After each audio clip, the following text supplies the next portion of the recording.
Good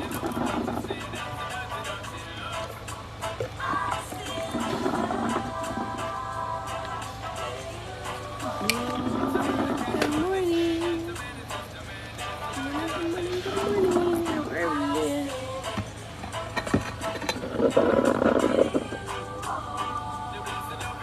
How are you doing, dear? How is work? You can probably hear my coffee like percolating right behind your ear. Sorry, guys. There's a coffee pot upstairs.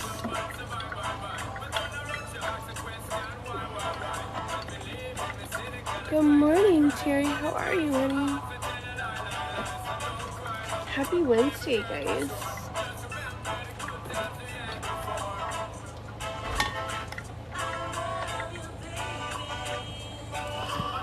Did we have a good night last night?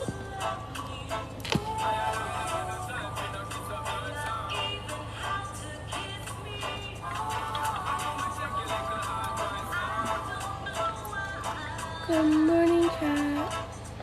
Aw, thank you for the pandas, Lauren. We've been up since 3, Terry? Ew, gross. I got a call a little before 4 on accident, but I went right back to bed. Good morning, Judo.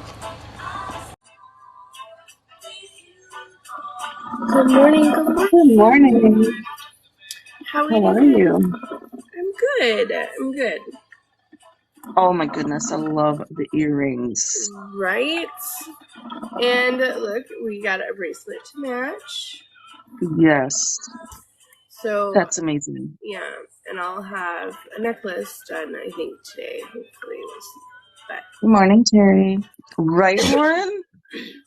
thank you. Oh, they're awesome. They're up on the website. I'm just saying. But I had to play with them. Which is why they're actually hooked into my other earrings. So they're in my ears. So they're like that much longer than they would be on you. Gotcha. Yeah. I'd have to do without the feathers. Yeah. I don't know why, but I just don't like feathers on me. As much as I love feathers, I don't like feathers on me. On you, yeah.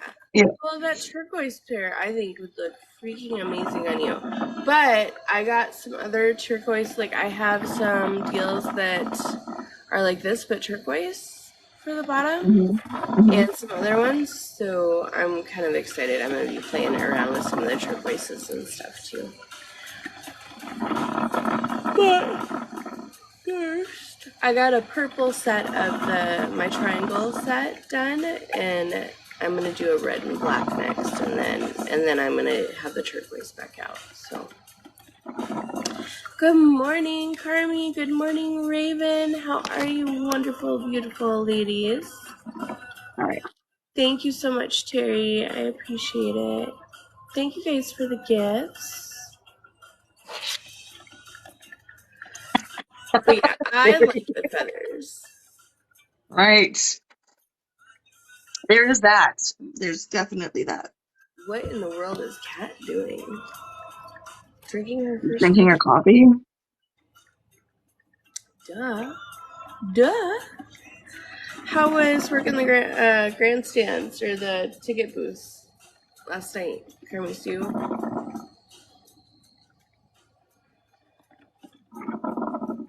I heard that you had a good time yesterday afternoon.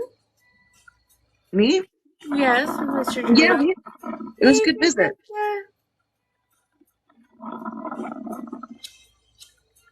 Judo and his sister stopped in for a couple hours. We had dinner. It was a good visit. Good. I say you must not have kept him out too late because he's up and right.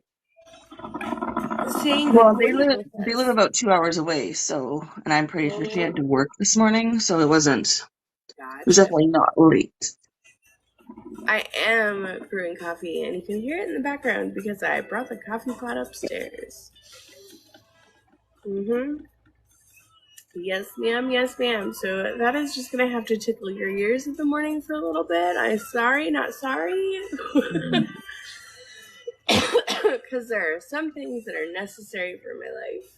Of course. Especially for what time are we? 5:30 in the morning for you? Yeah, correct. This morning, Lauren and Kat were having a whole ass conversation, and I get it. Delana, are you still hitting snooze? Maybe. Possibly. Yeah, no, that's my noise. That is the Oh, percolation gotcha. of the coffee.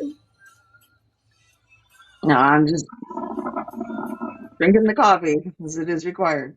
Even though I fell asleep at like 20 to 10 last night. It happens. Yeah. I mean, But then I woke up sometime after 11 and fell asleep again about an hour later. I had to get up and do all the puppy stuff because I'd fallen asleep before I'd done any of the dog stuff. Yeah. Dude. Oh, yeah, I'm a coffee drinker. I don't mind tea every once in a while, but I am absolutely a coffee drinker. I would cry. Well, I did cry when I had to give up coffee because I did have to give coffee up for a while after I had my bariatric surgery. You're not supposed to have coffee. I could have decaf, but decaf is not the same. It's not the same. I cried. Definitely not. Okay, guess what I Morning, did Judah. last night? What? Guess what I did last night? What'd you do last night? I watched Flash. Uh-oh. Control Your Voodoo. And I watched Flash. Pretty. How was it? It was really good. Was it good? Because it like really did not do well at the box office. Yeah.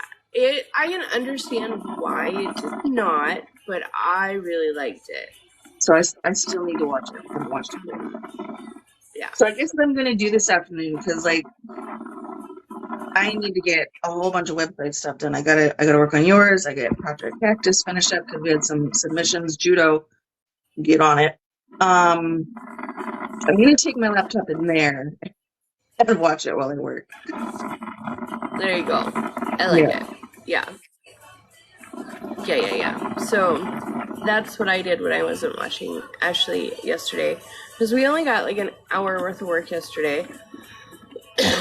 So then I came and I organized a little bit more and then worked on jewelry and watched TikTok and then Flash. That's what I did with my day.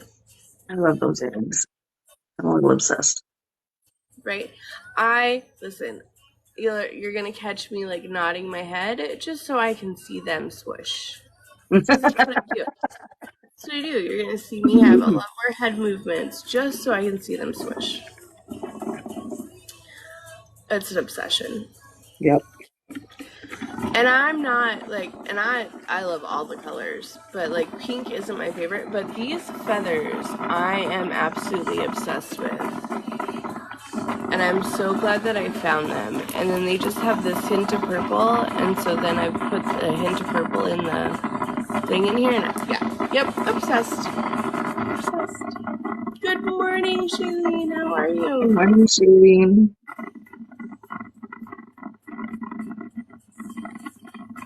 So, how are we feeling about yesterday? Are you feeling good? Good. Yeah.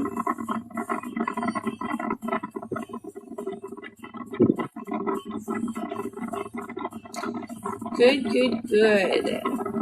They're my favorite colors. Yeah, Terry. Good morning, Santiago. How are you?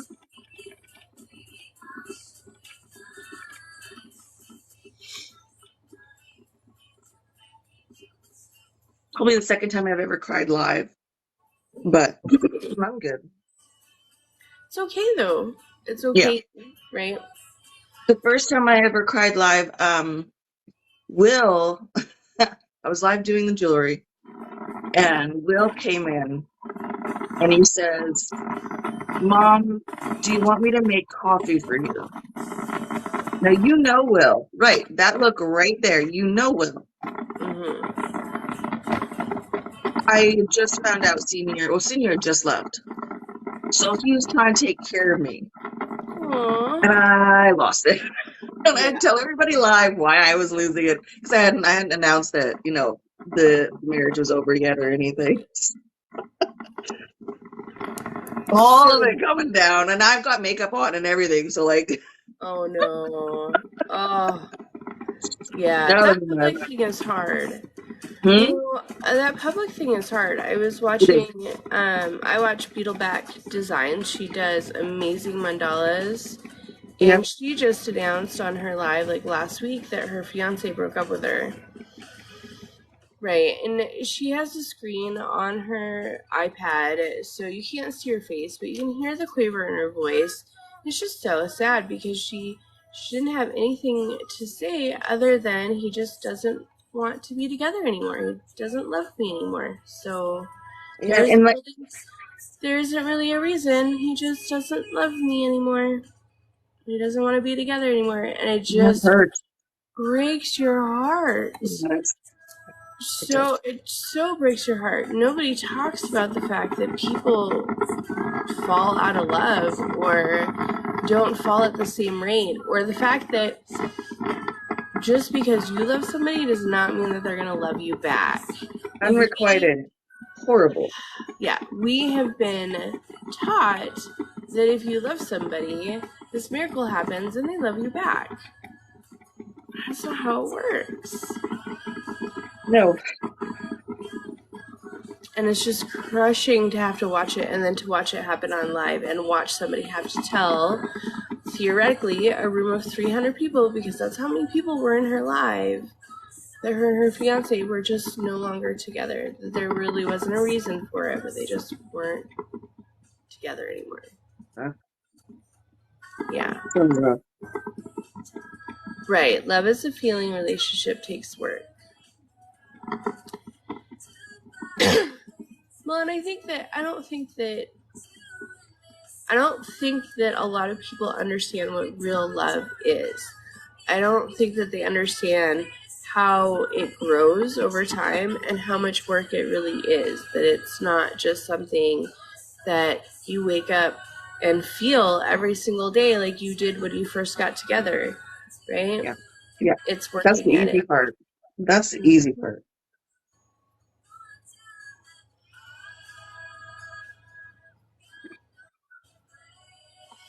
Because our bodies, you guys, are chemical machines.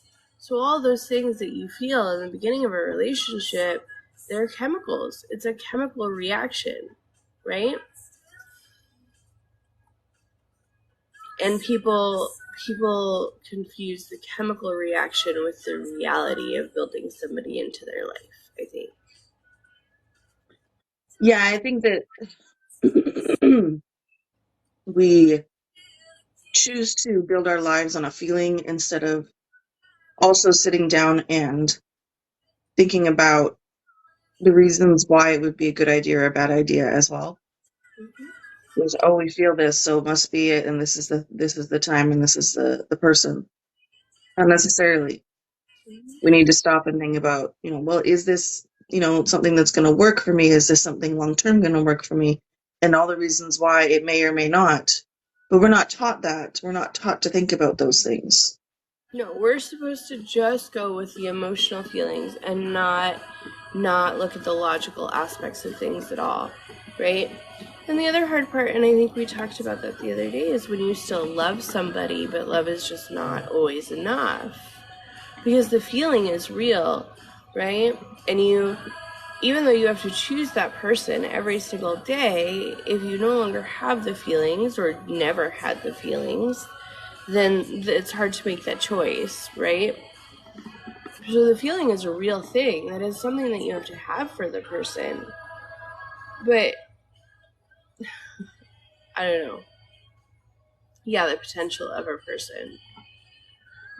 Yes, we can't be But falling for the potential. We right. have to fall for the reality. We have to love the reality, not what we think could be. And I Because, think as women, we are very bad at that. We fall in love with the potential of a person, or we stay in love with the potential of a person after they've changed. right, or we stay in love with what we were shown, which wasn't reality. And we just want that back because that's what we fell in love with, and that's just never going to happen. Which is what we conceive as their potential, because they were able to do it when we first got together. So that's the potential of the person that we want, right? That's the person that we actually love and want. Yes. But not everybody lives up to their potential. And guess what, sisters? It is not up to you to make them do it. They change with age. Yeah. Well, I mean, we all do. We all do. To be fair, we all change with age. I am definitely a completely different person than I was 20 years ago, even 10 years ago. Right. The But deciding factor is whether you guys align as you change in age, and whether you grow together or if you grow apart. And sometimes, no matter how hard you work at something, no matter how much you want to, no matter how much you love the person, no matter how much you communicate, guess what? Sometimes you do grow apart. That is the reality. You go different ways because the people that you are meant to be are just different people. Yeah, we're fixers, man. It's so funny because they talk about men being fixers when it comes to communication, right? If a woman wants to express her feelings, there's a miscommunication a lot of times because they talk about how much men try to fix the situation just instead of stopping and listening and allowing her to express her feelings. But when it comes to the actual work in a relationship, women are the fixers, right? And men are just actually all about the feelings. Once a man loves you, he stops thinking that he has to put in effort, because regardless of how much effort you put in, regardless of any of the things, once he loves you, you're in a relationship, you're good, you're solid. We're always trying to fix and make the relationship better. We're always trying to fix and make ourselves better. We're always trying to fix and make him better. All the time. All of it. We're trying to fix all the things. But then we yell at them for trying to fix our problems when all we wanted to do is talk about it. And I see that Kat disagrees. no, not entirely. But I want to hear the part Men that like you to do. fix. Men like to fix. I know what you're saying. Men like to fix like the problem. They don't necessarily want to fix issues, if that makes any sense. Outside of a relationship. So if you Yeah. come home and you want to talk about your feelings at work or with a girlfriend or, all of the other things, they want to fix that. Yep. Communicating about your relationship is totally different. Right. No, I Should wasn't have that disagreeing. clarification. I wasn't disagreeing. Should have had that clarification. So you were right. I'm over fixing something. Yeah, smart. Yeah. I think maybe what you were seeing on my face was I'm over fixing. Right. Yeah, no, we ain't doing that crap no more. Here's the problem though, you guys. I think everybody is broken. I don't think that there's a single person on the face of the planet that is not broken in some way. I don't. Is it our job to fix them? No, it is not. But I also want to clarify, I do think it's if you care and love for that person, no matter what the relationship is, it is your job to support that person if they are working on fixing what they believe is broken, okay? And here's the other indication: what they want to fix, not what you want to fix, what they want to fix. It is your job to support them and be there for them while they go through that process, if you can. There's some situations you can't. Once it becomes a disturbance to your peace and the things that you need in your life, then you have to reevaluate. But until then, I do feel like if you love somebody, it is for you to be there and support them. Yeah, it's no longer exactly. you gotta stop thinking that it's, and I mean collectively, because I know some guys think it's their responsibility to fix as well. We have got to stop thinking it's our responsibility to fix the other person, support the other person, help the other person when they're triggered, help them through, the process. Sure, but not actually do it themselves. Mm-hmm. They need to do it. You can't do the work for them, We and you can't do it can't for them. decide what they need to fix for them either. And I think that goes to Francesca's point too. You can't force them to fix it. Because if they're not acknowledging that it's wrong, they don't think it's wrong, and they don't want to change it, ain't nothing you can do. Ain't enough support in the world, let alone force, that's going to make them Right. change. You're right, Francesca. We're all broken. We all have baggage. Some people just aren't ready for relationships. You're right. Yeah. It takes time. It takes time. Well, and And again, some people get into relationships right after another relationship and they really weren't ready. yeah. Well, and I also think that we have a tendency, once again, just like with grief, to tell people when they should be ready. Yeah. I hear it all the time with, well, why aren't you dating again? Or, oh, it's been, 10 years, or it's been 5 years, or it's been a year and a half. Right. Who are you to tell a person how long it's going to take them to get through the grieving process of what they lost, get through the grieving process and of the change in themselves, get through the adjustment of living life on their own, and then fix the things that maybe within themselves are a little broken from the experience enough to move forward? Who are you to tell somebody else that information?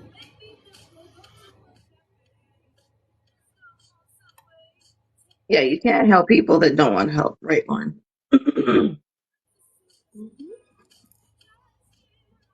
Yeah, they have to want it, and they have to continue to want it.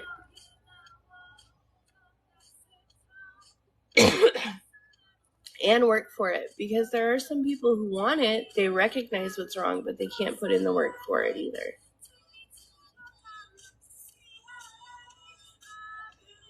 Oh, Terry. Yeah, Francesca, you're not wrong. I experienced that Oh, my sorry. entire life, Raven. Pretty much my entire life. And I don't really know where the fear of alone came from. But needing to be in a relationship came from being love starved my entire life.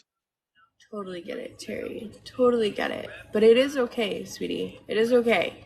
Mm. And you're not the first one that we've made cry, so we Right. love you. But we promise it's a healthy cleansing cry. And I've struggled the same way, even though I've spent most of my life alone. I just want someone to love me, but we know about my issues. We know where that all comes from, right? I just want, for one time in my life, for somebody to choose me over their own. Literally over anything. Right, over anything. Yeah, that's pretty much what it amounts to. Just Right. Just one make me thing. important. Just can I Right. please be your most important person? Right, Please. Anybody. right, Yeah. right.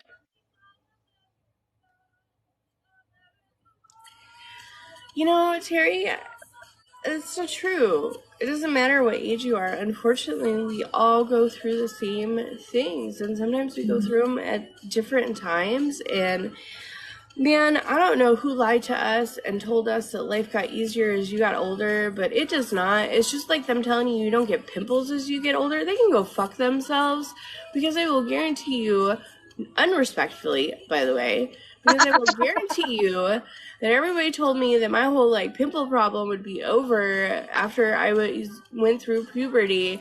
And let me tell you, still, every time I have a period, there's pimples. So Yep. people are lying to us. Yes. It does not get easier with age. Life is hard. Relationships are hard. Figuring out what our happiness is and why we are here is hard.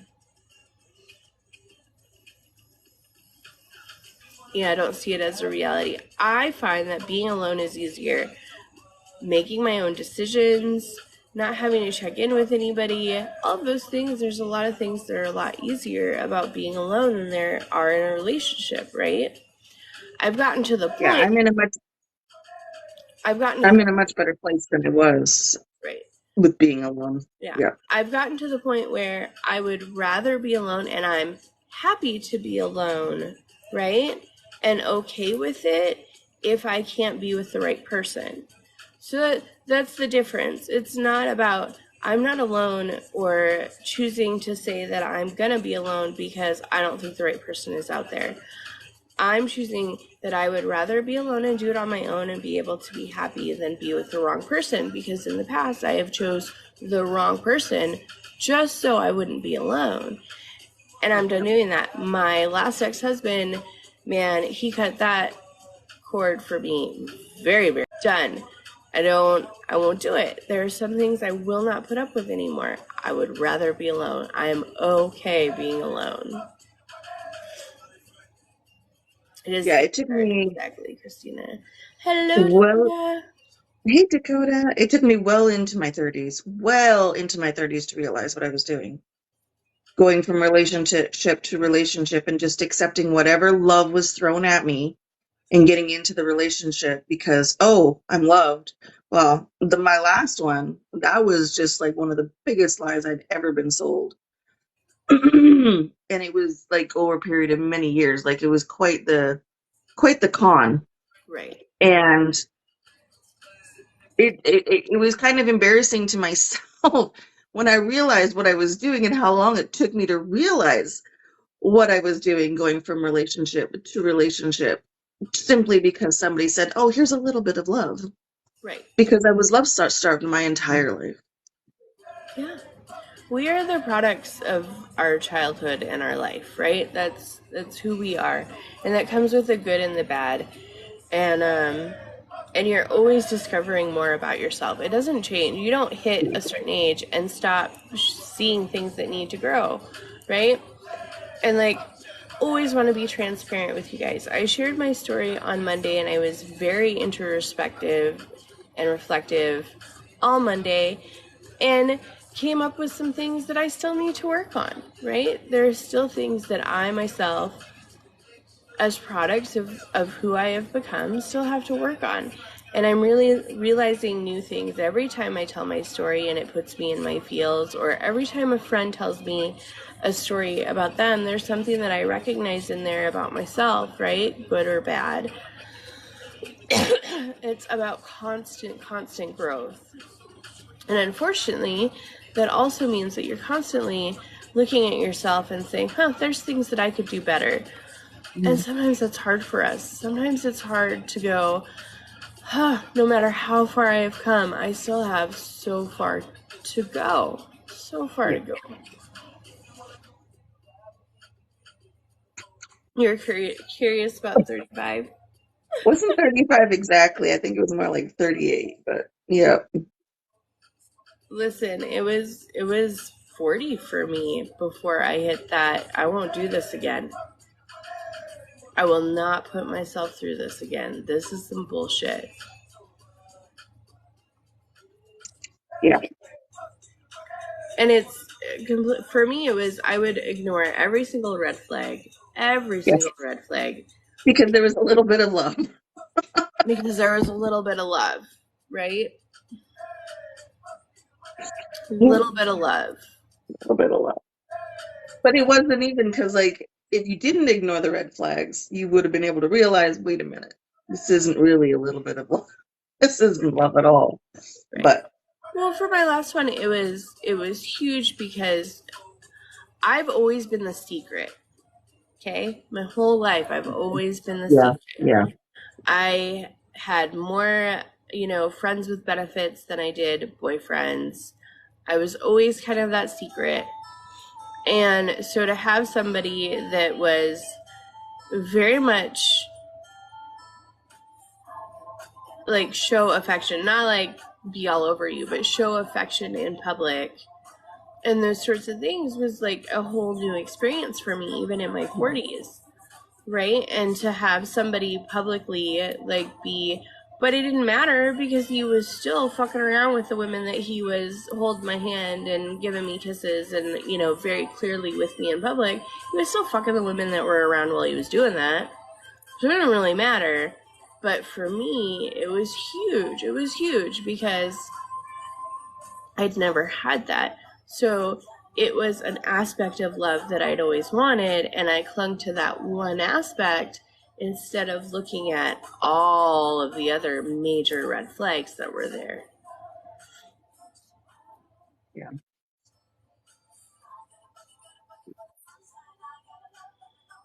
There's something about your mid to late 30s where your give a fuck starts to break in terms of other people.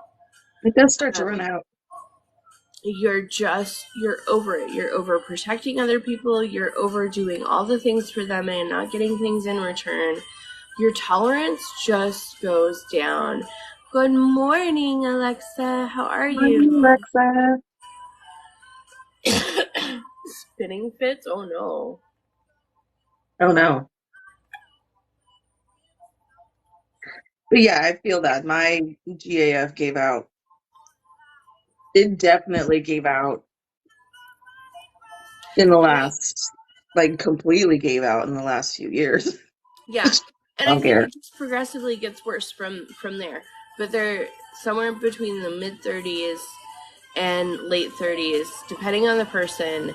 You just, you give a fuck, just kind of, it just, and there's a point where it just kind of snaps into place. It's a little different for everybody, but it's around that age where it snaps into place. My own peace of mind is more important than anything else. I am done. And I don't know if it's the realization that theoretically you're halfway through your life. Yeah. Right?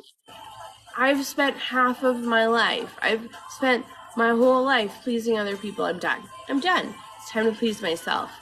And so that's when we start to kind of come into our own, I think. You give a fuck broke at 28. I think some of that has to do with how much you've gone through, Francesca. Too. I'm going to say that I think that age changes. Yeah, pre-midlife realization changes because the harder your life is, the more things that you've gone through, the more you've sacrificed for people. I think the less you have to give quicker. Yeah. It breaks. Thank you, ma'am. Thank you. Look at it's a little big on me, but also the bracelet got finished yesterday. It's really nice. Just saying.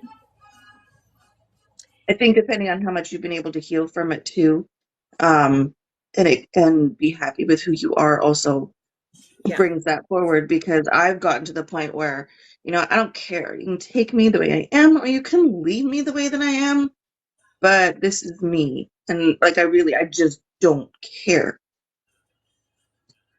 Yep. It's not to say I don't care about other people, but I'm no longer, molding myself to be something that I'm not for somebody. I'm not changing my life or doing whatever to, please other people. Right. Or worry about what other people think. You either take me the way I am or leave me the way that I am. Well, and I think, you talked before about how people put on this act when they first get into a relationship, right? And you can be fooled by it. Mm-hmm. But here's the thing, we do that too because we want to be the person that they want us to be. So, and everybody's on their best behavior in the beginning of a relationship. There's that too. But there's a big difference between pretending to be a completely different person than you are and being on your best behavior. So be aware of that first and foremost. Yeah. But we try to mold ourselves into what we think the people that we love want us to be, right? And at some point, you can't continue to hold that up. You can't. So I think once you've gone through a relationship or 2 or 5, depending on, yourself, and you start to realize, hey, molding myself is not working. This isn't lasting. This isn't working because I can't be this person. It builds resentment or, whatever the case is, because that's what happens when you're molding yourself into somebody you really aren't. You start to feel resentful to the other person, even though you're the one that made some of those choices that they've kind of thought and gone along with as being the person that you are, right? Right. And you just get to a point where you can't do it anymore. You don't want to do it anymore. You're over it. I'm over it. You can only keep the act up for so long, and then, like as you say, you get to a certain age, you're like, I don't care anymore. Yeah. I'm done with it. You either take me as I am, and that person is not the person that wants to grab you the beer out of the fridge and do your dishes 5 times a day, or whatever the case is. Right. Whatever the case is, there's just certain things that you're like, yeah, I'm not doing it anymore. I'm not doing it anymore. Or listen to the dogs bark for the 15th time that hour. Right.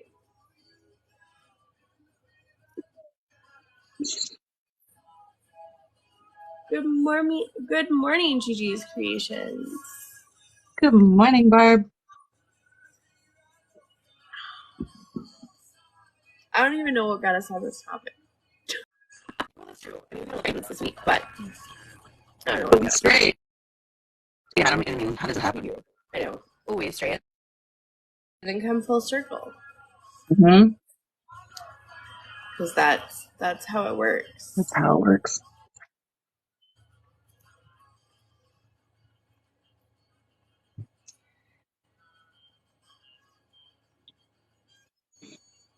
Hmm. So you are very emphatic about certain relationship things. Mm-hmm. Can we talk a little bit about why? Well, what do you want to talk about in the first place?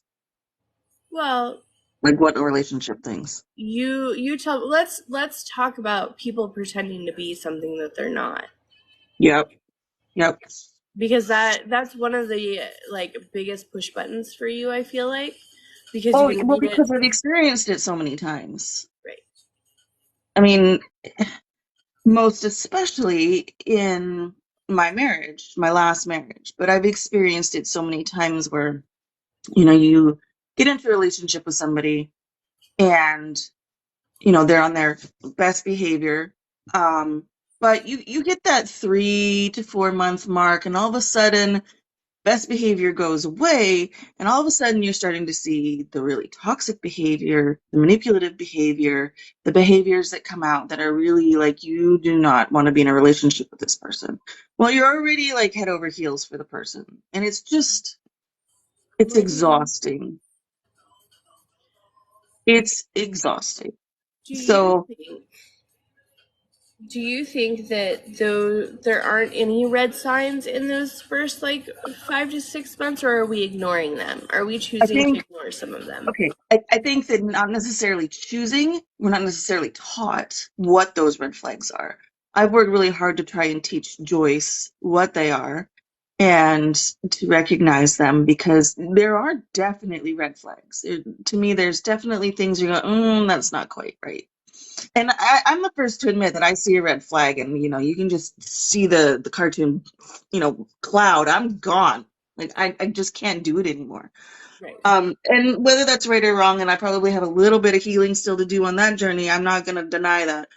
Um, but there definitely are red flags when it comes to some of these controlling behaviors and toxic behaviors. So let's But we talk also about them. do ignore them as well. Talk about them. Yeah. Now Give you make us me what you would tell. think. Well, give us what you would tell Joyce. Like, give us the Well, conversations that normally you would Joyce comes to me with a situation, right? And I'd be like, "Oh, girl, that does not sound healthy, right?" One of the ones with her first boyfriend, she'd worked 12 hours that day. 12 hours. And she was like, I don't know, about an hour away from home, and he wanted food or some nonsense, but he wanted it from a very specific place. Instead of getting his butt up and going to get it himself, he had her drive all over Hell's Half Acre to go get it for him. And I'm going, no, this is not what happens. No, I don't. No, you're not here to serve him. At this point, he should be serving you. You worked a 12-hour day. He has not done anything. If anything, if anybody's going to serve anybody at this point, right. if we're going to play that card, then it should be the other way around. I'm not saying he has to, but you shouldn't be forced to either. And he was really mad at her because she didn't really feel like doing it. And I'm going, no, no, no, no, no. That is a red flag to be angry with you because you didn't feel like it. Because you'd worked a 12-hour day. Really, to be angry with you because you didn't feel like it, period's no good. But let's just add all this to Right. it. Right. That's ridiculous. But I mean, And why do we feel like that behavior is a red flag? What is that indicating to well, us? it was controlling to me. It was controlling because he wanted her to do what he wanted her to do, and she didn't feel like doing it, so he was angry. Right. I also think that it shows a lack of empathy and a lack Yeah. of willingness to put in 50-50 in the relationship and Mhm. take care of yourself when it's needed to take care of yourself, right? Or take So care of for her me, either. right, but here's the thing, at a minimum, your partner should be taking care of themselves, right? Yeah. At a minimum.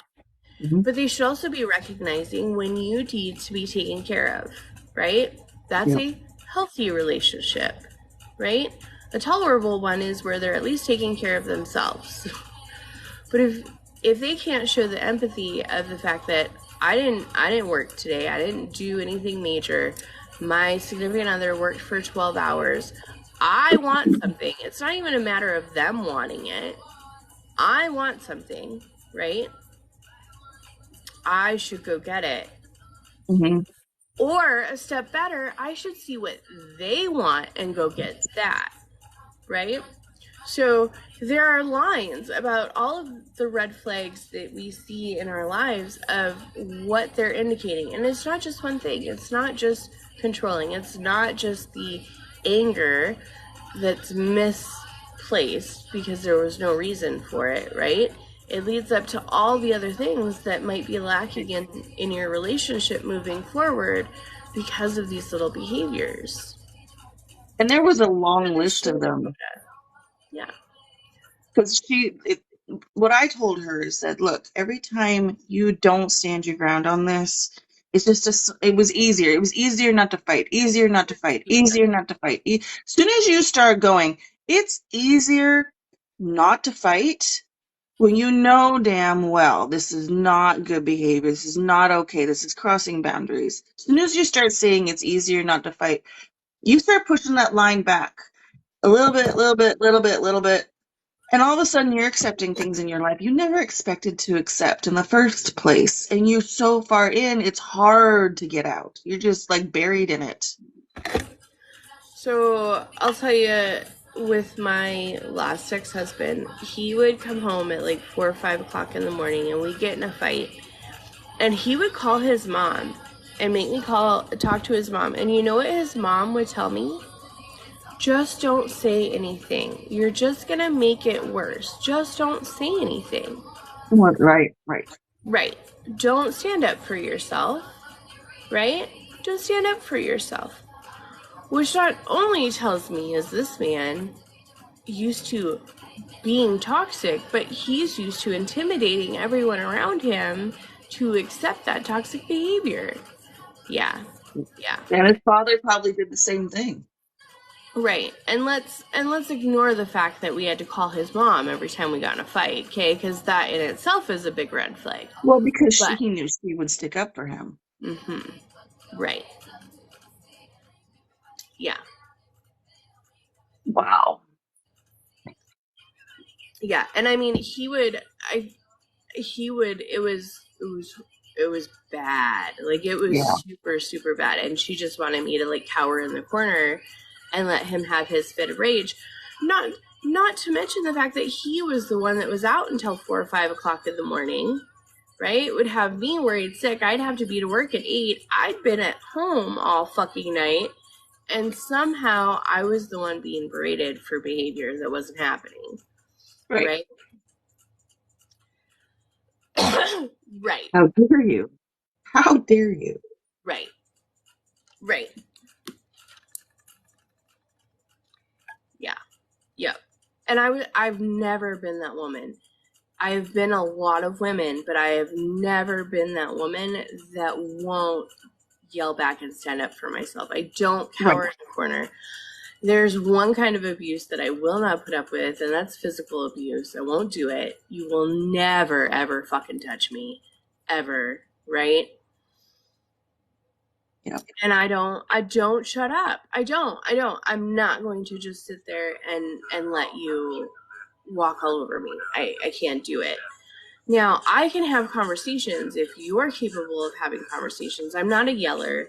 I don't like to fight. That's not how I don't think problems get fixed that way. But if I'm being yelled at, I will yell back.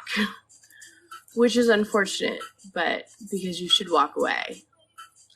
Yeah. Yeah. Yeah. Yeah. Yeah.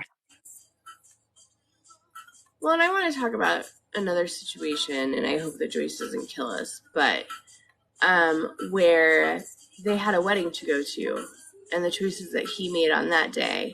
That was Riley. Yeah, that was a different boyfriend. Yeah. Right. So, what did he do? You forgive me, guys. My memory is just ridiculous. This wasn't is such a major, but it was enough that I'm like, Jake, come on. Um, what did he do? He invited her to a wedding. Yep. So he invited her to a wedding, but he wanted to hang out with his friends before and after, and Oh wanted yeah. her to come Gosh. pick him up and drop him back off after the wedding. Who does that? It was so ridiculous. Yeah, Judo, for sure. Yeah, they were dating. He invited her to the wedding, but he had some friends in town. And he wanted to hang out with the friends before the wedding. And She was all after. dressed up. She looked beautiful. And he wanted her to drive. So she went and she picked him up at the friend's house. They went to this wedding.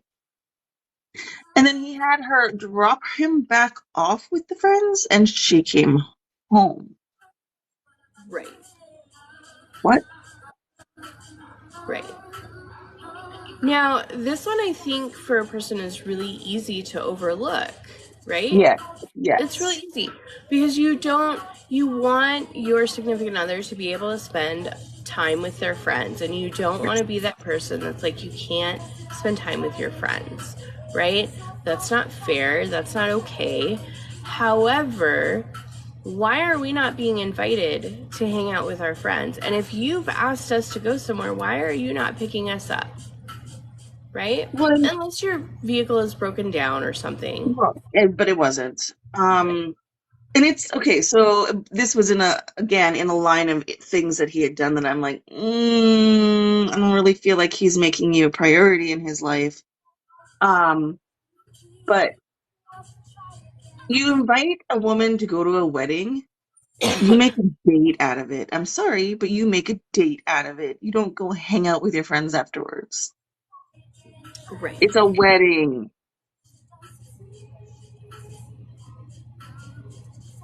Yeah. Right. Right. The old you would have Yeah.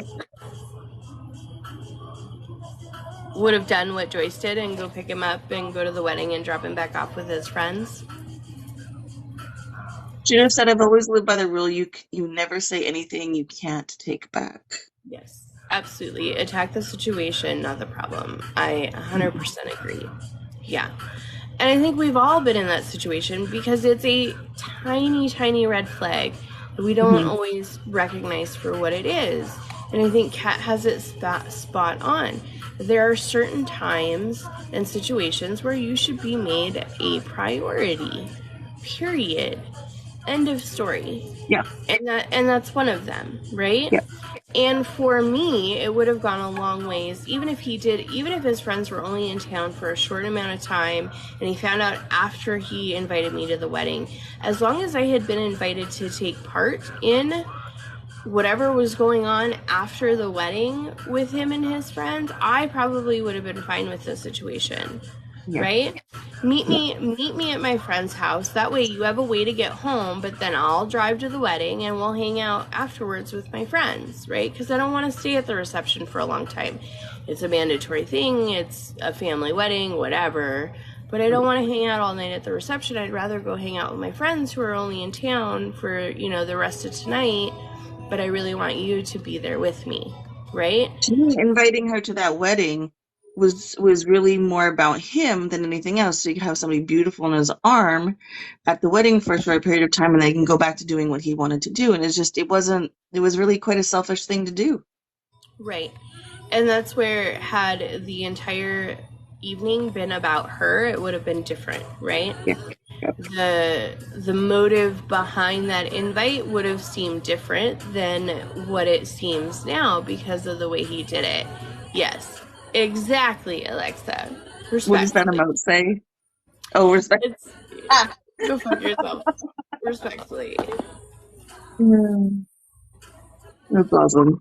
Well, then they did break up not too long after that. Yeah. Well, he did something else, so that kind of Oh, yeah. like, There because was a long list. it had been, you know, a lot of little tiny things. Like when she fly in or something, and he from her So, visit in Canada. okay. So Yeah, he Alexa. spent the night before she went to Canada, and instead of driving her to the airport, he slept in. One of her friends took her to the airport. He stayed with her at He her stayed with her house. By at the our way, house. just FYI. In this house. And he was still sleeping in this house long after she'd left. He did not get up and drive her to the airport. And okay, and I know this is where I go one red flag and I'm out. Because it was a long line of consistent red flags that said, you are not a priority for me. Because that's everything he did that was a red flag said, you are not a priority to me. Right. And he wasn't a bad kid, all in all. He's a pretty good kid, but she was not a priority to him. So that wasn't the right time. I didn't see any reason to hate the kid or anything, but it just wasn't the right time for the two of them. Right. Because she wasn't. He had other priorities. She Right. wasn't it. Right. And here's the All thing. over the I place. think Right? right. I feel like we think that in order for a relationship to be over, the person has to be a bad person, right? You have to Right. get to the point where you feel like the person is a bad person. The red flags have to be so huge that it indicates that they have some serious narcissistic or other tendencies, right? That's not true.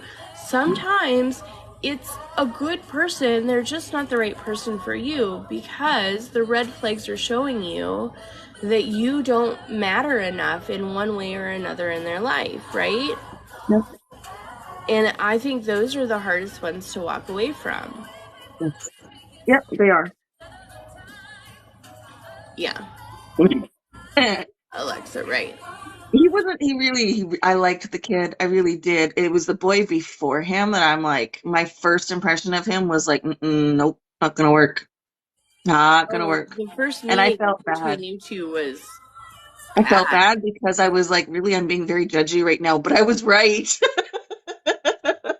Yeah, but talk about that first meeting and what it was that you were like automatically, no thank you. Okay, No, so ma'am. this kid, we met at the baseball field, and he Oh, comes up to no. me, and I'm talking. I need that I was story. talking to him. I was talking to him. I was saying, "Hey, nice to meet you," and this kid interrupts me as I'm talking to him. That's his first impression. First thing he says to me is to interrupt me and shakes my hand, and I'm looking at him going, mm-hmm. So I kind of let it go, thinking, okay, it could just be nerves, right? It could very easily just be nerves. Just meeting the Because mom is a Joyce and thing. I are close, and my opinion's important to her, even though she's only 20. Like, we're close, and it matters what I say. So I'm like, okay, whatever. I don't remember what else it was that he did right then and there, but there was something else. And I'm just like looking at this kid going, you better be really nervous right now because otherwise you're a real big no. Right. Uh, anyway, we sat down, and instead of letting Joyce sit next to me and him sitting on the other side of Joyce, he put himself between me and Joyce, which seems really, like, why are you getting so worked up about that? It's weird. I'm sorry, but it's weird to self between my daughter and I. It just felt like it was done on purpose. Right. And I'm just sensitive to that stuff. And then her chair didn't work properly. It needed to be fixed because we had those fold-up chairs, and she got the broken one. So this dude, instead of getting up to help her to fix it or even to switch chairs or like literally anything, he just sat there. He just sat there. And it was just too many things, too many things. And I'm like, nope, this dude's a no. There ain't no way. It's a no. And man, could we ever get him to shut up and stop talking about himself? No, no, we could not. Yeah. Yeah, there were He definitely was, some narcissistic tendencies in he that was one. very self-obsessed. I just knew it was crazy. But I'm like, Joyce, no. But I tried to be careful about saying that to her because she's got to make her own decisions. I don't want to be the overbearing mother. Right. And she asked me a couple of times what I thought about Connor, and I'm like, I'm not going to answer that right now. I'm not going to answer that. Divert. And she finally nailed me down, and I'm like, I'm sorry, honey, but I don't like him. It's hard. It's hard as a parent to walk that line of giving them the advice that they're asking for and the help that they're asking for, because the truth is, if they're coming to you and asking those questions, they have some doubts themselves, right? Yeah, It's already in their head, or they wouldn't be asking you at all. No matter how close you are. That's the reality. If they start asking you for advice or your opinion, they're having some doubts themselves. But it's a fine line to walk between telling them what your opinion is and telling them that, man, you got to get out. You cannot yeah, do this. yeah, Cheaper by the dozen. Yeah. Yeah, you can definitely feel the intentive energy. yeah. It was weird. Yeah. Yeah. And now she's hanging out with some boy that has been on her Instagram following the crowd with the first boyfriend, the controlling one, and sort of just he's been in her vicinity for months. He's got a crush on her all this time, and I'm It like, is terrible. oh, I don't know if this is a good idea or not. I haven't liked the things he's put on her Instagram, so I'm just like, Jay, don't do it. Yeah. Step away, Granted, go maturity down. can be making a big difference. It can, but the problem lies in the fact that Joyce is very mature, Mhm. right? And she has her stuff together, and so getting with somebody that is not isn't a good choice for her, right? And so again, it's really hard because you have to allow her to make her own choices, but it's hard not to pitch in when you see a mistake coming, right? Yeah, well, we'll see what she does. I gotta let her make her own decisions, obviously. Otherwise, she won't come to me. Right. Yeah, because that's so hard. And what do you do in those situations? Super hard to get involved in your kids' relationships, but I really do think that when they start asking your opinion on situations and things, that there's already doubts in there, and you still have to walk that line very carefully, right? You want to be honest, but you don't want to be pushy. Yeah, just Raven, that. I feel that so much.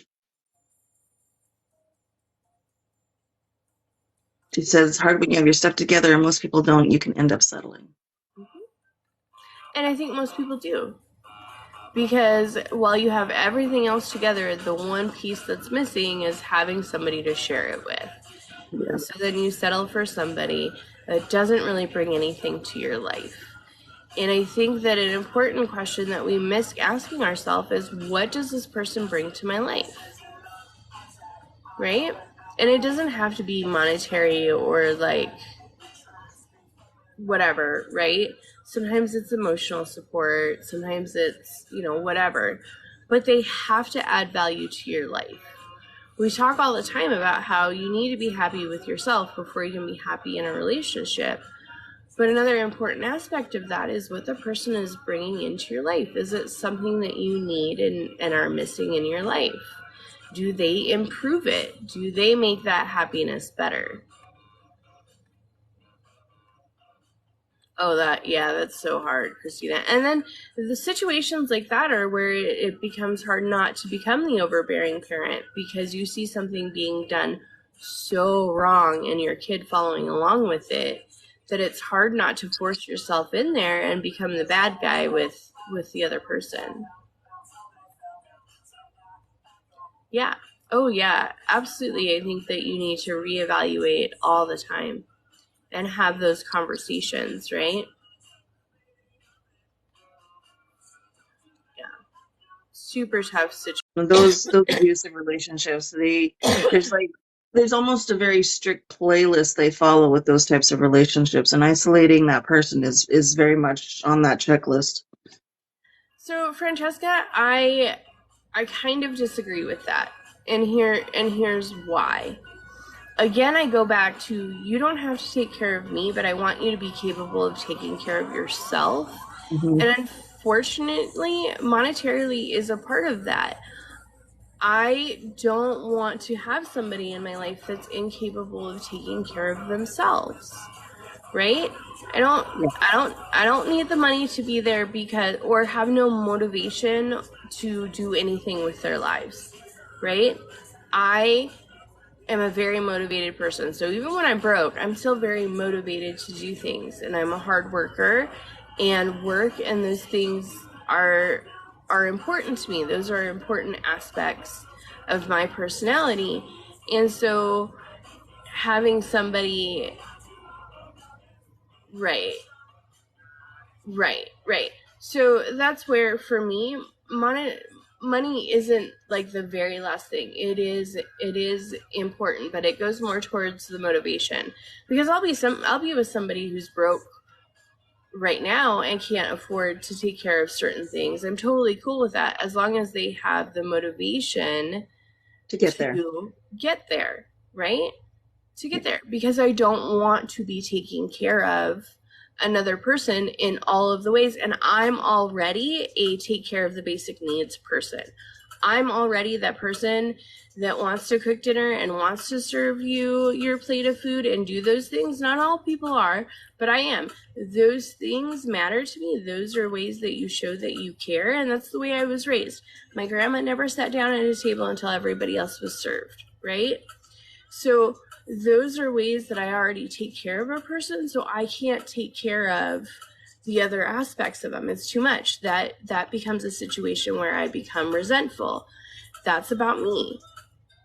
I agree. It's being a stable person, right? But there's the clarification for me. I don't think that when you're looking at a person's finances or their the way that they spend money and those things, I don't necessarily think that that's a bad thing. I do think that those things contribute. And let's be honest, all the statistics show that the worst fights and the thing that is fought about most in a relationship is finances. So if you go into a relationship at least having an understanding of what's going on there, and where that person is, I think that that's important. I think that that can cut off some of those arguments, because if you spend money differently, you're going to have problems down the road, right? If your thought process on money is different, it's going to cause issues down the road. Doesn't mean that they can't be worked out, but it can be a red flag. So I do think that it's something that you need to look at. Right. That's why there's always insurance policies that snap. Yeah, it's always a problem in a relationship. It is. You're going to fight about it, period. But there are certain things I think that you can look at and that we should be looking at before you get in the relationship that can kind of help with those things. So, yeah, for me, money is a thing. And again, it's not about do they have enough to take care of me or I want a rich person. No, I want somebody that pays their bills before they go and buy themselves things. They can afford to buy themselves the things that they want and feel like they need in their life, right? I want our priorities when it comes to money to line up. Are they willing to put in the work to go get more money if they need it? If they're not making enough, are they willing to go put in the work to go get what they need to be okay, right? And you don't have to be great. You don't have to be rolling around on a yacht, but are your bills paid? Yeah.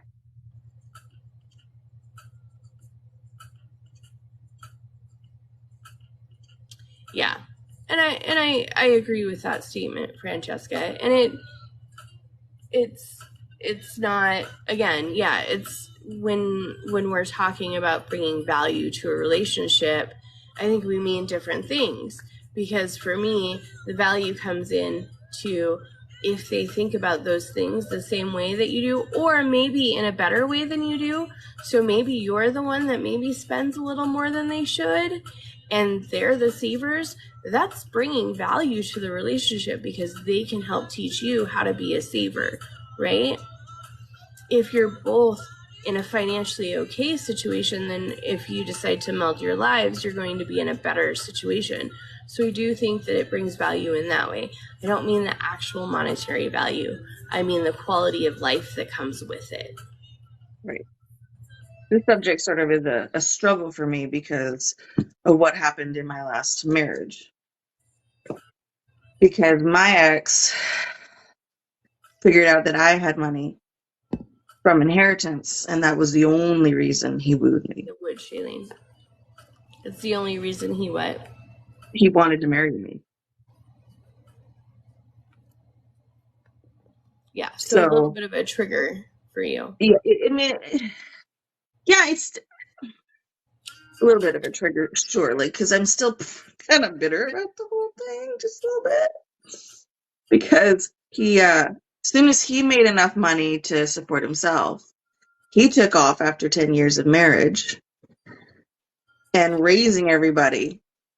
And then he's just like, okay, I'm out. I got money. I can do my own thing. After supporting him to go through school and get the experience and do all the things, because he really came from, not really having any of it. We were supposed to build together. Once he got to where he wanted to be, he was gone. So, yeah. Wish I'd thought about a little bit of that stuff or even had any of the knowledge before. Yeah, well, I know this is kind of hard, and I want people to understand it really hasn't been that long for a cat. No, not that long. What, 2 years? 3 years? So the divorce was finalized May of 2021. Yeah. But he left February of 2020. So, 3 years. Yeah. That's not that long, especially when you've spent that much time. So I want everybody to understand this is still fairly fresh for a cat. But I want you to talk a little bit about your marriage and kind of the hell that he put you through and how he left, because I feel like those are all very important things. Well, there was a lot of things. I don't know where you want to start, but we ended up so we talked about this. He made me think that he loved me. But it came to the point where I realized that that wasn't the truth. We had a very roommate-like relationship for the last 4 years of marriage, somewhere in there. And when he left, he'd found somebody else. And he sort of hid it, kind of. It was a really weird situation. He left me for his son's girlfriend's mother. And they are now married. And the son and the girlfriend are still together. A very strange situation. Yeah. Whatever. At that point, though, let's be real. At that point, I was somewhat relieved, even though it was still kind of like, okay, I've been discarded. You go through that whole feeling, but that only lasted a couple of weeks. In a typical marriage, that would last a lot longer. That only lasted a couple of weeks for me, and then at that point, I was somewhat relieved because I was out of a situation I was really unhappy in. Right. I think you were mourning the relationship long before it was technically over, right? Long before. Let's talk a little bit about the treatment and the expectations that he had of you, because I know that, we've talked about how exhausted you've been for the last 3 years because you were maintaining a lifestyle you weren't happy with for so many years. Well, I don't know how many of you have heard, probably most of you have heard the term single married mom, but that's really what it was. And he was home for a lot of that time. He was here and he didn't work for a lot of those years. But a single married mom is exactly what I was. And I had 5 kids under my roof. But it goes beyond that too, because he expected you to throw these elaborate parties We and threw the big right? parties and I did it all, pretty much all the decorating and all the cooking and all of the things. I had a little help from the older kids when it came to some of the cleaning, but yeah, it was he would sit there on his in his chair with his nose in his phone, and then when everybody came, the words "we" would come out a lot. Right.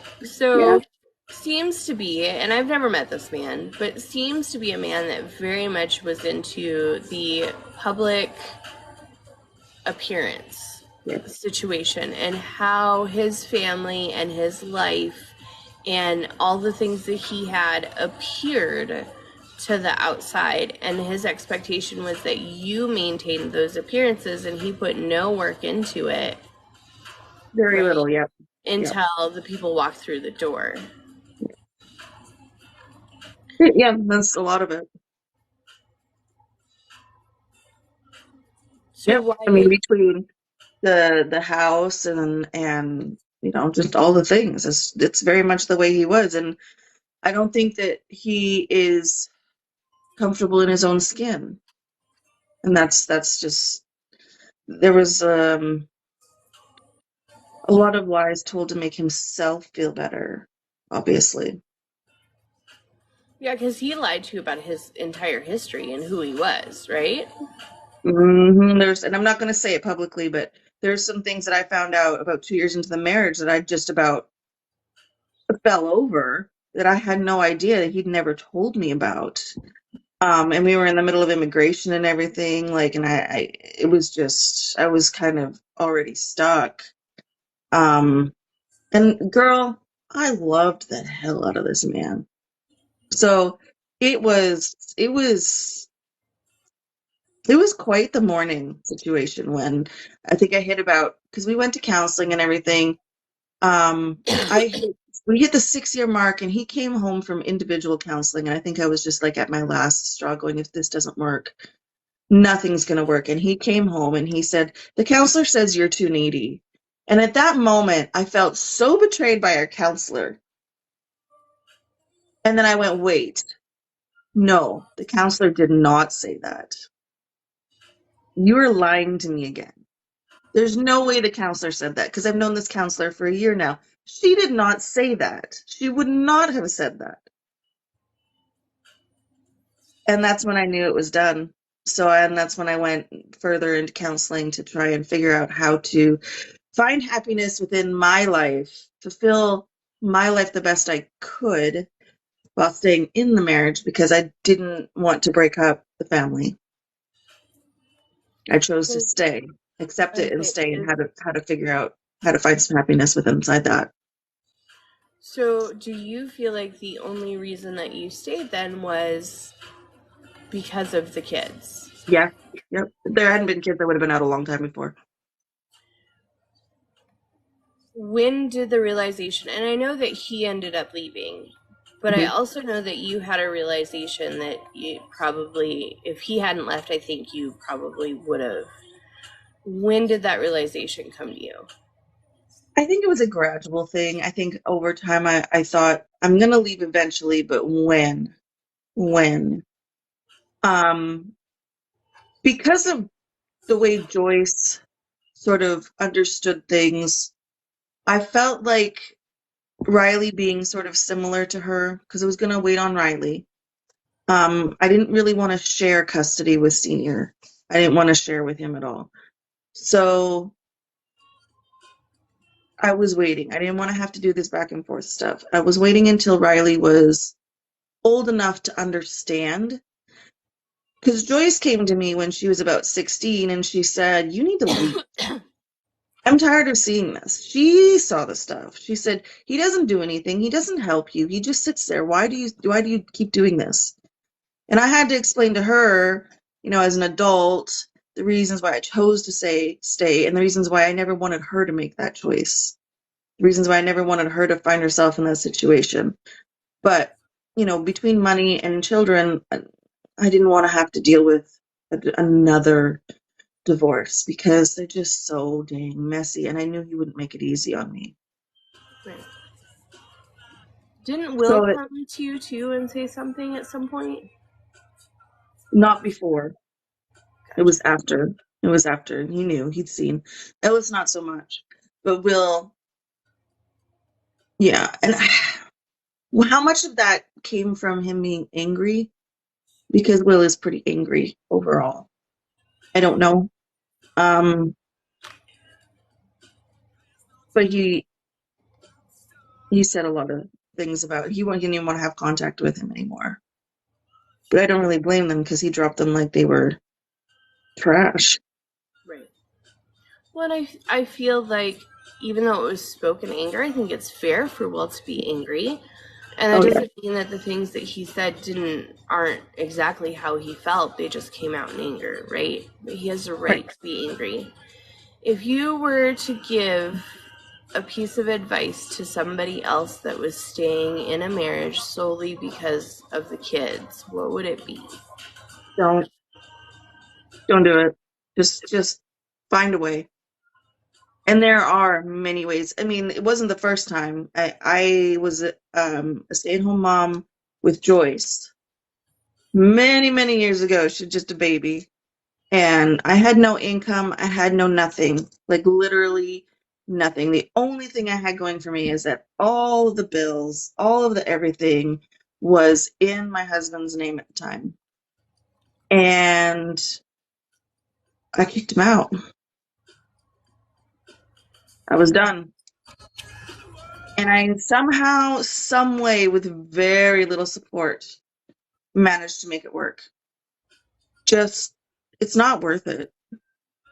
I made that choice for, the kids, and there was a couple other reasons, the money, and I really didn't feel like it was horrible enough personally to break up. It was 5 kids, and I didn't want to break them all up, and I worried about Junior, my stepson.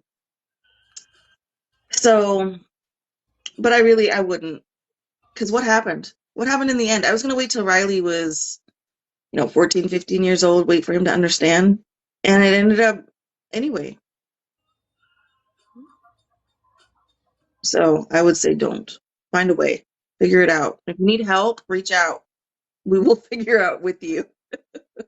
Because in the end, as hard as it is to accept, do you feel like staying caused damage to your kids and to yourself that you maybe could have avoided? Not myself. You don't think that there's any damage there? I love you, but I'm calling bullshit. No. The damage was already done at that point. As far as I'm concerned, the damage was already done. By the time I said I need to leave, the damage was already done. So I don't think I did more damage by staying. I actually think that a lot of the healing happened while I stayed. Um, yeah, the kids saw more things than I would have preferred that they didn't see as far as, you know, the expectations of what they should or shouldn't do as grown men. Yeah. Um, I think Joyce learned more about what she didn't want to see in a grown man. Right. Um, but I worry about what the boys were taught. I worry about what the youngest still gets taught when he's not here. Right. And I know that you worry about Junior as well because he's not in your home at all. I So, worry and I about know his that that's, situation a lot, but it's out of my control. So and at some point, unfortunately, you have to accept that, right? That yeah, I did. there's some things that you can't change and fix, no matter how much we want to. And I think that's a really hard part, especially when you're dealing with kids because you love them. He was in your life for I most of raised his him for life. 10 years, and I raised him more than either of his parents did. Like, I'm the one that went to his parent teacher interviews. I'm the one that, moved to get him tested for gifted. I'm the one that went to all of his baseball games or his plays and stuff. Like, it was rough when we split and he just cut me out of his life. But I didn't have any rights. Right. Zero rights. Hey, Jen. Thank you for the heart me. How are you this morning? Yeah, I mean it's super hard on the kids, but I think that they see so much more than we give them credit for, and I do think that staying in toxic situations is not good for the kids.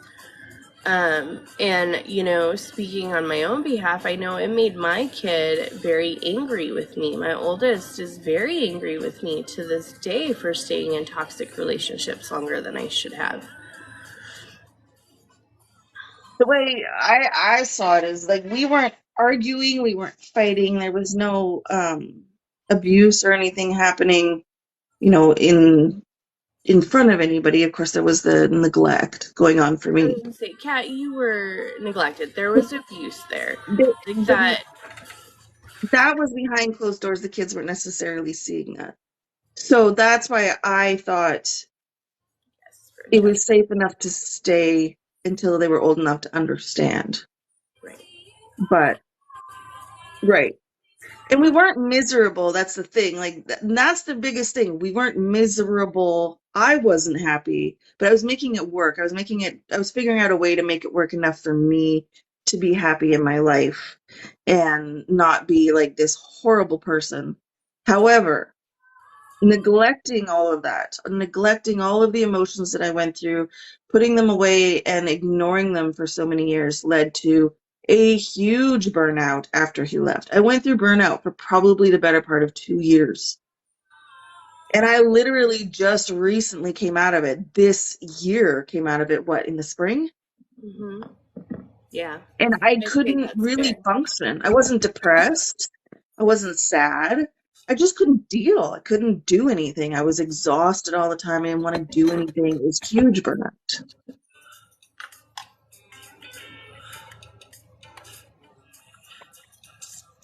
Yeah, I honestly think that you chose everyone over yourself, and I still Yes. think that you're having a hard time recognizing how much damage really was still being done, even though you say that you accepted it and you found happiness within yourself. I Well, still so. I still think that damage was continuing to be done because those feelings of neglect lead us to think that we're not good enough over and over and over again, and you get to this mindset where you start to really believe it, right? The person in your life has made you feel that way so much that you genuinely believe it, and it's so sucks. It just sucks. It So for sucks for me, people. for me, Hmm. I took a look and said, look, this is what I do for this man. I do this, I do this, I do this, I do this. And I ask so little in return that I didn't actually get to that point. I was at that point at some point where I'm like, why doesn't he? I feel like crap. Why doesn't he love me? Why doesn't he want me? Why doesn't he? Why doesn't he? Why doesn't he? And then I found a way to go, this is his failing, not mine. He's got no business at this point not wanting what I'm offering because I have all of these things to give him and he's still saying no. That's on him, not me. And I managed to get past that, even in the marriage. I managed to find a way past it because I could look at myself and go, no, you offer a lot. Not even the money part of things. You offer a lot. This isn't on you. This is on him. Right. But did you get to the point where you could not only see that, but see that you deserve to get all the things in return? Yes, I did get to the point where I deserve all those things in return. But I did not. I also was at the point where, okay, but you got yourself here. You need to let the kids have their time, and then maybe sometime you can have it later. Because you once again put yourself in a situation, and you got the kids into a situation where, and I realize that here I'm saying don't do that. I'm saying don't tell yourself these things, but that's where I was. I was like, you got yourself here. You're gonna have to find a way to get through it until the kids are old enough, and then maybe you can find some happiness later. That was where I was. I'm saying don't do that, but that's where I was. Right.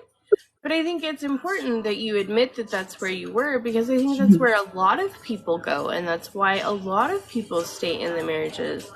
And that's why I ask, what's the one thing that you would say, even having told yourself that, you recognize that that's not necessarily the healthiest way for everybody Yeah, involved, regardless yeah, of what you're telling yourself, right? yeah, Looking back in the situation, you can say, well, I found happiness in myself and I found a way. What you're really saying is, I found a way to cope with a situation that I felt I put us in. yes. When the reality is it wasn't just you that put you guys in that situation, right? Right. No, it wasn't just me. It was a Yep. two-way. The situation that you thought you were getting into is very different than the situation that you got Yep. into. They do, and it's just not mothers. It is people. People do that for the stability of their children, because I've seen men do it too. And a lot of times we talk from the woman's perspective because, well, that's what we are, and the mom perspective because that's what we are. But I've seen men do it too, and I think it's important to realize that some men have the same instincts for their children, and the same emotions and feelings that we do, and the same sense of responsibility to their children, and all of those things that cause us to put off our own happiness for somebody else. Yeah, mom guilt. Yeah. And it's not healthy, but I think it's important to recognize that anyone in that situation will find a way to tell themselves that it's the right thing to do to stay in that situation. Like, you will tell yourself whatever you need to tell yourself to cope with the fact that you are not in a good situation, just so that you can give the impression to yourself that your kids are going to be happier that way. And the reality is, if you start talking to adults that have been in the situation as kids, they'll tell you that they knew, right? And like, I think it was Christina said, she was angry. She was angry at her dad for staying because she knew that they were miserable, and she would have rather seen both of her parents, yeah, Yeah. both of her parents happy, right? But then you have guilt, and then on top of everything else, once you finally do leave, then you have guilt for that, because, well, did I kid myself and tell myself the wrong thing for so many years? No, you had a Right. coping mechanism, right? We all have coping mechanisms. Well, if I had thought for 1 second that he would have completely dropped the two children out of his life that he raised for 10 years, I probably would have made a decision sooner so that they wouldn't have to deal with this. But I didn't even think for a second that he would just cut them out of his life after raising them for so long. That was a shock to me. Which it shouldn't have been, because he really wasn't raising them. No, but still, like, But that's my hindsight, right? first husband wasn't raising his daughter either. Listen, and here's what it amounts to in my head. If we knew then what we knew now, Right. right? Our choices would always be different. It's a little bit And we different. and we tend to beat ourselves up for that. But the fact is, you can only make the best choice that you can make with the knowledge that you have. Unfortunately, we're always looking at our life in terms of the knowledge that we now have versus what we had. So there's a lot of guilt that's involved in a lot of decisions that we make, especially when it comes to raising our kids. But again, you can only make the best choice that you can in the moment with the knowledge that you have. Thank you Right. so much, Jen, for the big love. We Yes, appreciate thank you, you. friend. I know you're on the struggle bus. I just want you to know that we love you. We do, absolutely. And I used to have to send my daughter on the plane back to Canada several times a year, and it was always so hard, especially in the summer after being with her for a month. So Yeah, difficult. so hard. So hard. I've had to send both of my kids back and forth, and it just sucks. It just sucks. Yeah, it does. Especially when you know that they're not happy in the other home. Yeah, yeah, that. She was so young too, and I knew that. Oh, what a mess! But you can't control things. There's so many things you can't control. Mhm.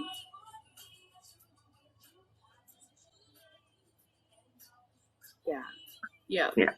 Oh, it's so hard.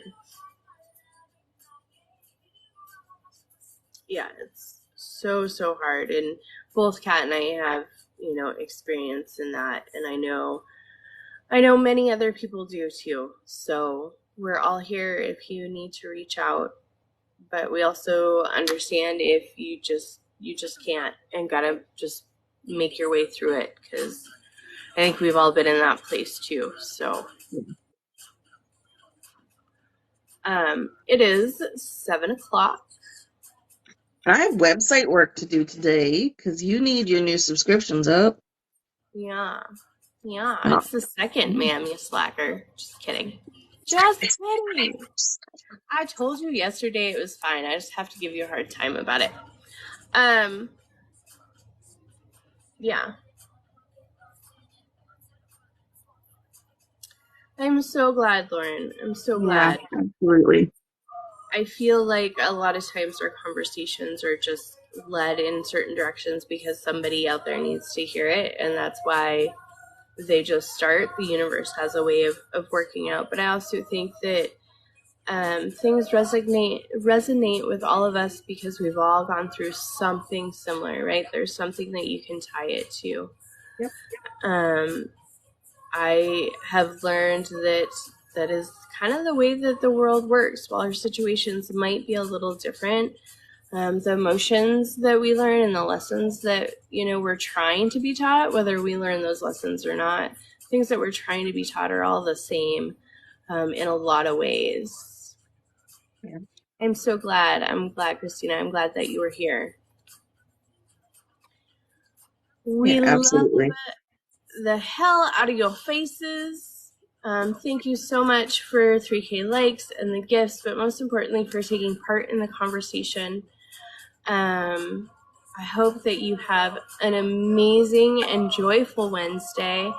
We have a movie today with Miss Snickers. We have Rick Seeley is probably on as we speak. We have David Lopezzi after him, and then we have Baby Stickers between 12:30 and 1, and then we have Creative Corner tonight, which is always a good time. Always a good time. All the things. You're gonna be okay, Jen. You've got this, honey. You've got this. Absolutely. Sending all the love and strength to you, girl. Yes, exactly. And it's okay to cry. If you need to cry, cry. Absolutely. That's what we You need need. to fall apart. It's okay. Exactly. And don't forget about the auction. And please, y'all, if you see one of the auction videos, share the heck out of it. We need people to show up at this point. Yes. We don't so much need submissions. We need people to show up and to spend their money. Correct. Is what we need. Christina, your donations are fucking beautiful and amazing. And Shailene, I don't know, she likes to go over to Rick. She might not be in here anymore, but I did suggest that she follow you and talk to you because she wanted some help on some background landscape wise. And man, your landscapes are just out of this world. So I sent her your way. So hopefully she starts following you.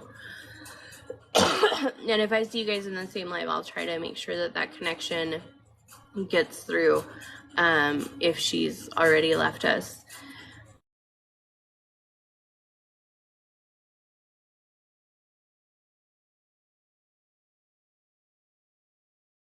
Thing. And I just want you to know that. So, yes, thank you for all the donations. I'm a little overwhelmed, to be completely. Aw, they made me have feels because they're just beautiful pieces. And that, to me, that's so important with art. Like, what it makes you feel is huge. So, Yes, exactly. Be safe and be happy, everyone.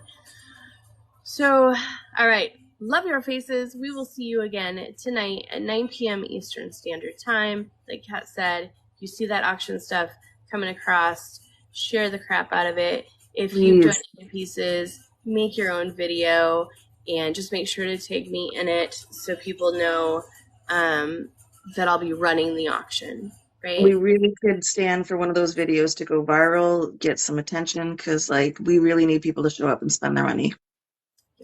Yep, we do. Absolutely. All right. Big hugs, big love. Love you guys. We'll talk to you later. Bye. Bye.